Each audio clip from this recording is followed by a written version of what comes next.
देखिए high school की class में इस समय आपको त्रिभुज पढ़ाया जा रहा था, जिसमें हमने कहा था कितनी प्रमेय है? 9। जिसमें हमने कहा था 3 मोस्ट इंपॉर्टेंट है, तो उसमें पहली और तीसरी मोस्ट इंपॉर्टेंट है।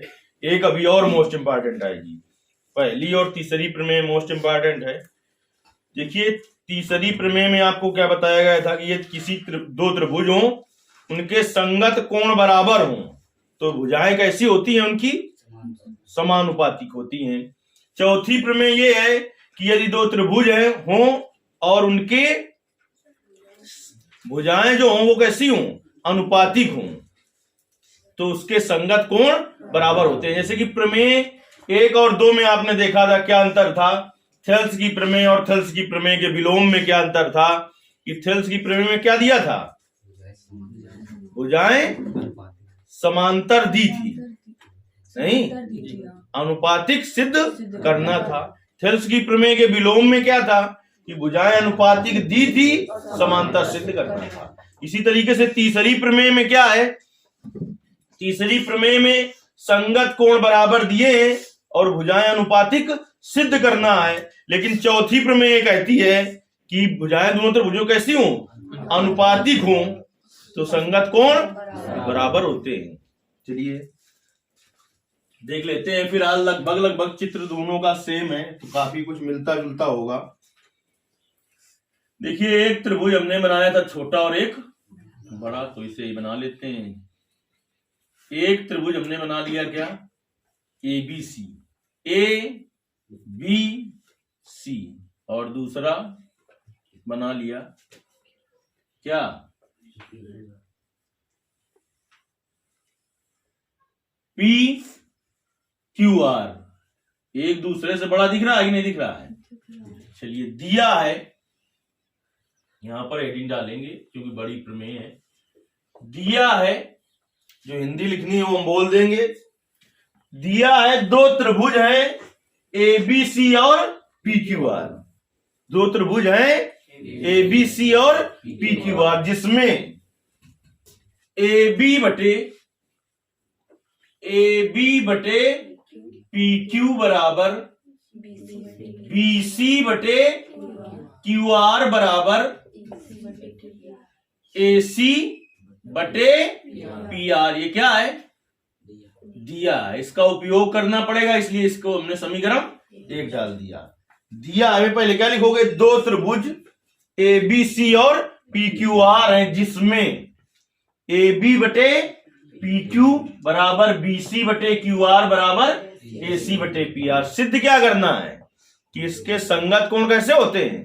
बराबर होते हैं। यानी क्या सिद्ध करना है? सिद्ध करना है कोण A बराबर कोण P, कोण B बराबर कोण Q, कोण C बराबर कोण R। ये क्या करना है? हमें ये सिद्ध करना है। अब हमें रचना करनी पड़ेगी। देखिए रचना क्या करेंगे कि हम AB के बराबर भुजा PM हो जाओ, AC के बराबर भुजा PN खींचेंगे और M से N को मिला देंगे। रचना हम लिखेंगे कि AB के बराबर भुजा कौन सी खींची?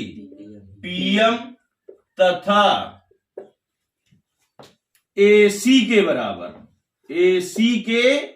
बराबर भुजा कौन सी? PN खींची और M से N को मिलाया। क्या किया? तो इसको हम लिख देंगे कि AM बराबर, यहां पर देखिए देख लीजिए क्या के बराबर हमने भुजा खींची थी। AB के बराबर भुजा PM और AC के बराबर भुजा PN। तो AB बराबर क्या हो जाएगा? AB बराबर PM, इसको समीकरण 2 डाल दिया। AC बराबर क्या हो जाएगा? PN, इसको समीकरण 3 डाल दिया। अब हम आए उपपत्ति में। काय में आए? उपपत्ति, जिसे तुम क्या कह देते हो? उत्पत्ति। तो उपपत्ति में आए तो जो दिया है वहां से हमने उठाया।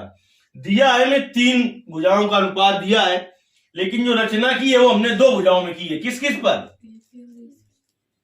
की है ना, तो वही वाला ले लेंगे, ए बी और ए सी वाला अनुपात। तो क्या हो जाएगा, ए बी बटे पी क्यू बराबर ए सी बटे पी आर। अब देखिए ए सी बटे पी आर, ये और ये वाला ले लिया है, ठीक।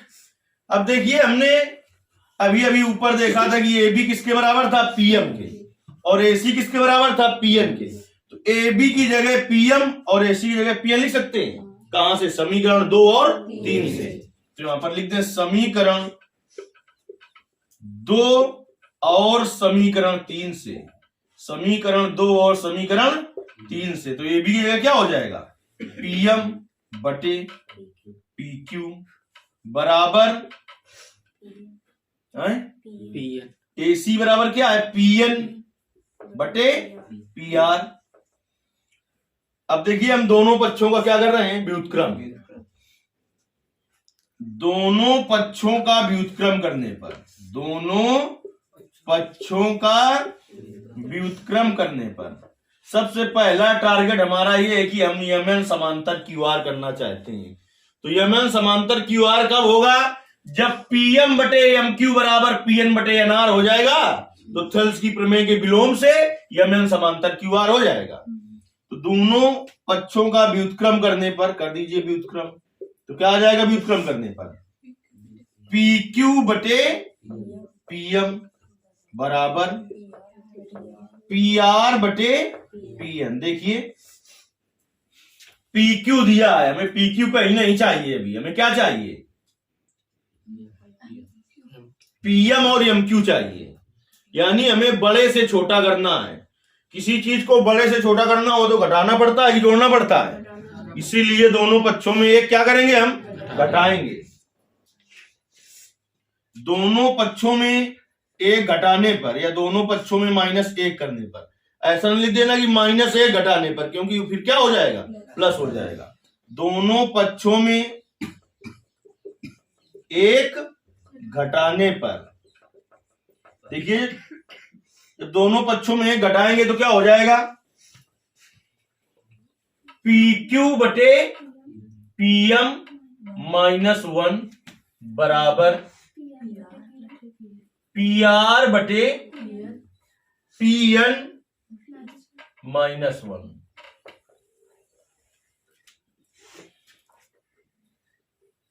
हर जगह का सदुपयोग करना पड़ेगा, तब हो पाएगा।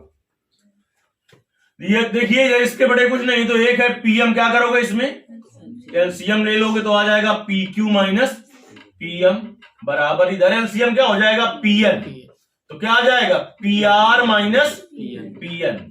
अब देखिए पी क्यू में पीएम घटाओ, पी क्यू में पीएम घटाओ, क्या बचेगा, एम क्यू बटे पीएम बराबर पी आर में घटा दो पीएन, तो क्या बचेगा, एन आर बटे पीएन, एन आर बटे।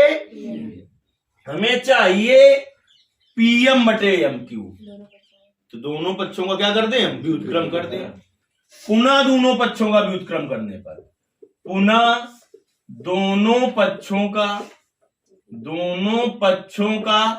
व्युत्क्रम करने पर, पुनः दोनों पक्षों का व्युत्क्रम करने पर, तो क्या हो जाएगा, पीएम बटे एम क्यू बराबर पीएन बटे एन आर।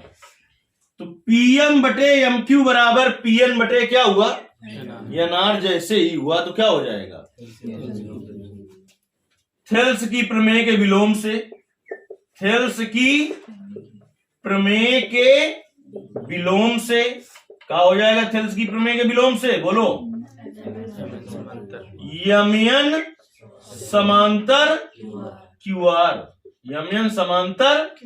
जैसे ये दोनों भुजाएं समांतर हुई, तो अब तुम्हें पढ़ाया गया है 9th में कि यदि 2 रेखाएं समांतर हो तो उनके बीच बने संगत कोण आपस में बराबर होते हैं। जैसे ये समांतर हुई रेखाएं दोनों, तो कोण Q कोण यम के बराबर आ गया और कोण आर कोण यन के बराबर आ गया। ऐसा आप 9th में पढ़े होंगे, पिछली प्रमेय में भी आपने ऐसा ही देखा था। तो देखिए यहां पर चूंकि हम जानते हैं कि दो समांतर रेखाओं के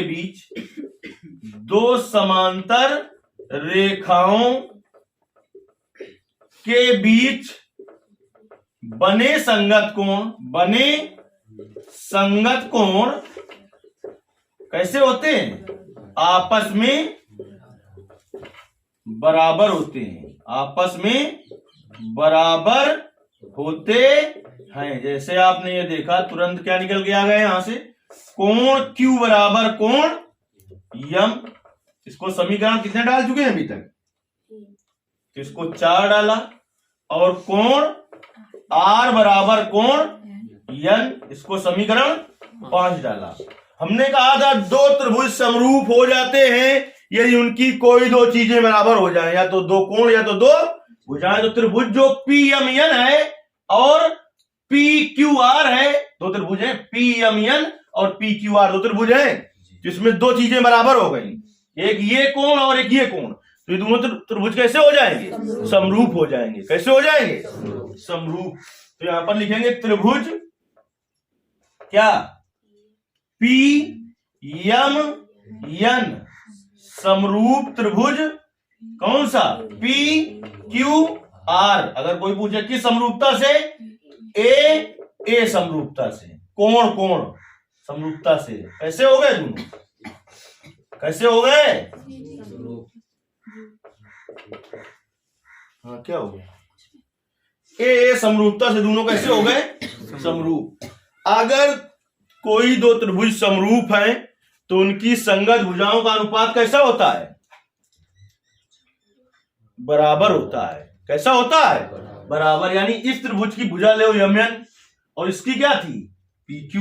यानी MN बटे PQ बराबर हो जाएगा PN बटे PR, और एक भुजा ये बची बराबर MN बटे QR।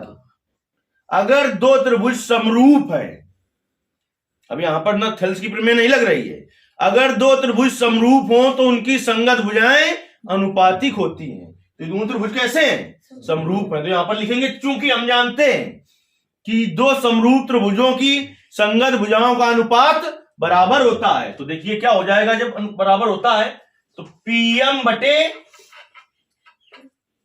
इसका PM लिया इस वाले त्रिभुज का, तो इस बड़े वाले त्रिभुज का क्या होगा? PQ। अरे देखो कौन कौन समरूप हुए हैं? PMN और PQR। बाउंस हो रहा है क्या? बराबर क्या हो जाएगा? PN बटे PR बराबर MN बटे QR। इतने में कुछ दिक्कत नहीं? दिक्कत ना।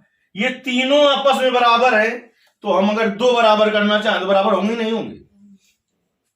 ये तीनों आपस में बराबर है, तो यहां से देखिए PM बटे PQ बराबर हम MN बटे QR लिख सकते हैं कि नहीं लिख सकते? लिख सकते हैं ना।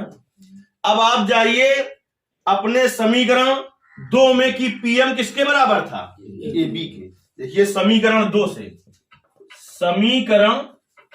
से क्या था? PM बराबर क्या था? AB। तो रख दो इसमें PM की जगह AB।